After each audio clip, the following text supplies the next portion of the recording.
Welcome back to the Gweilo 60 channel. On this channel, you get lots of noise in the background. On this channel, you get a bird's eye view of what a person that's lived in China for over 20 years thinks about what's going on around the world. Not just in China, but in the United States. I've lived in the United States. I've lived in Canada, and I've lived in China, in mainland China. You see how the protectionist, isolationist, predatory tactics of the American government treating the Chinese people. The scientists, for one. You get Wang I don't know if I'm slaughtering that name or not. A scientist that's been tenured at the University of Indiana for 21 years. Just 2 weeks ago, he was targeted by the FBI, and both of his homes were raided. He was summarily fired from his teaching position at the University of Indiana, and his wife, who is also a teacher at the university, was fired also. No reason was given, but it's sort of a moot issue because he'd already taken a position at the University of Singapore, so they knew he was leaving. Why did the FBI raid his home? Both homes? Two homes? Well, and you see, I'll get to the main idea of this video here shortly, but the FBI would not give a reason why they raided his home. Two homes. The university did not give a reason why he was fired or his wife was fired. And you see, if he wasn't a Chinese person born in China, he would have been dealt differently. We've all seen the racism that's gone on in the United States by the United States government over the years, especially when it's dealing with the Chinese people. You get back into the olden days where you've got the Exclusion Acts, where Chinese weren't allowed to move to the United States, and they also had a head tax, but only on Chinese. So they've been targeting Chinese people for a couple centuries now, and this is no different. If it was anybody else getting fired at the University of Indiana, the union states that he was supposed to be given a hearing, a reason for being fired. There's policy that they have to go by, and because he was Chinese, they didn't have to go by those policies at the University of Indiana, and the FBI, the Federal Bureau of Investigation in the United States, should be able to give a reason why. There is some rumor that it had something to do with a grant application that he had put in a number of years before, and that's about as vague and as a grant application is grounds for raiding a person's home, firing him, firing his wife, scrubbing his wife's information and his information from the Indiana University website. Yes, they scrubbed his name, everything he's done, and you see, this guy's written lots of papers and has been recognized as one of the top guys in his field. So the idea that they scrubbed everything about him off the university website,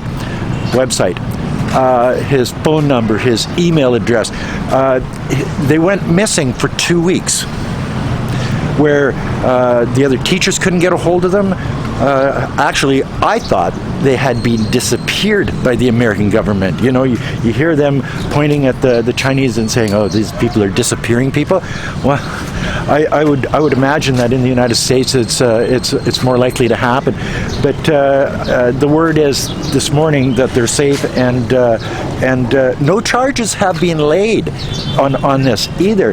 So, fired, scrubbed from the university webpage. FBI raided both of his homes. No reason for anything.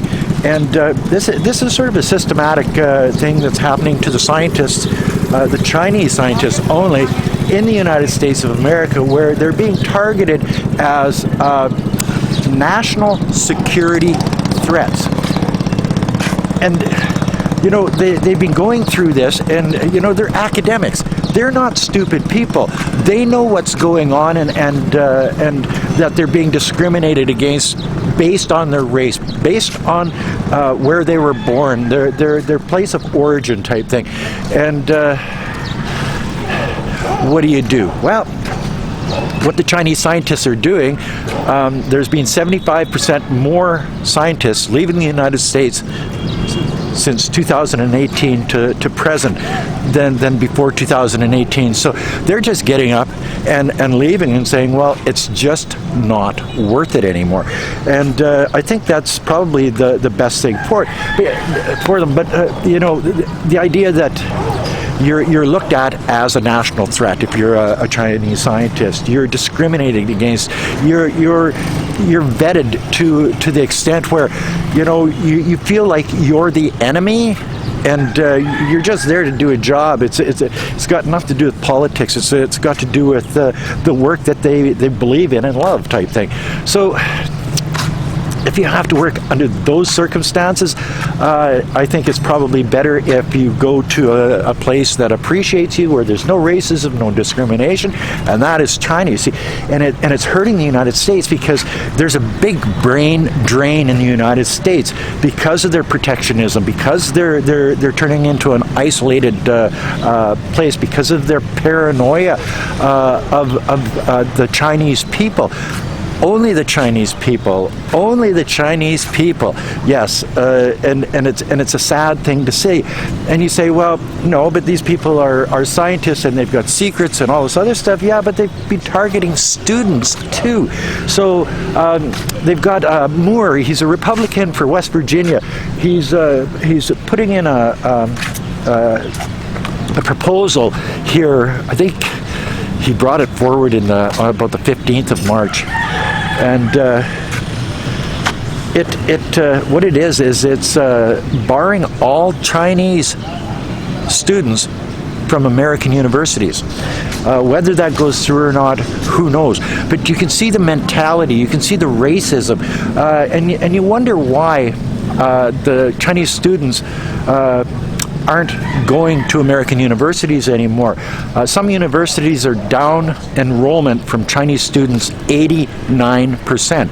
Well, if you're going to face discrimination, if you're going to face racism, if you're going to face, that, as I said before, that systemic racism, hate of the Chinese people, why would you send your students or your children to a university like that? And they're starting to understand that keeping these students in China is better for China. The Chinese universities have a higher caliber of rating than the American universities do now. So it's better for the Chinese students. They don't have to go through all of this discrimination. They don't have to be singled out as the enemy of the American people in the universities, on the streets. The violence that comes that's focused towards the Chinese students, the Chinese people, whether they're working in a Chinese restaurant or they're living in Chinatown, there's that racism, there's that hate for the Chinese people, and it's all perpetuated by the American government and their policies, and it's not right. Paranoid. As soon as you're paranoid of an entire race of people, you've probably already lost your way. So when you see the United States getting dumber and dumber, and places like China getting smarter and smarter, when you see the United States going backwards with higher crime rates, terrible school scores, just not going in the right direction, and then you look at a place like China that is going in the right direction, that's growing, that's putting out more engineers, a year than the rest of the world put together. When you see stuff like that happening, you have to understand that it's because they're hardworking, good people, and they just want what everybody else wants, a good life, not only for themselves, but their children, their families, their parents, and by discriminating against this class of people, the students, the brains of the world, the scientists, the people that the really intelligent characters, you're shooting yourself in the foot, because you're taking something away from your country that your country could really use right now. And those Chinese people, they can see that it's better in China now than it is in the United States. They're going home. They're not going to put up with it. And the United States is a loser on this one, by far. And that's another video from Canal in the Philippines. Yes, I'm in the Philippines right now. If you like this video, as always, like, comment, subscribe, share, do all of those things that ask you to do every video, but you never do. Anyway, thanks for watching. Comment section below. Peace out. Bye now.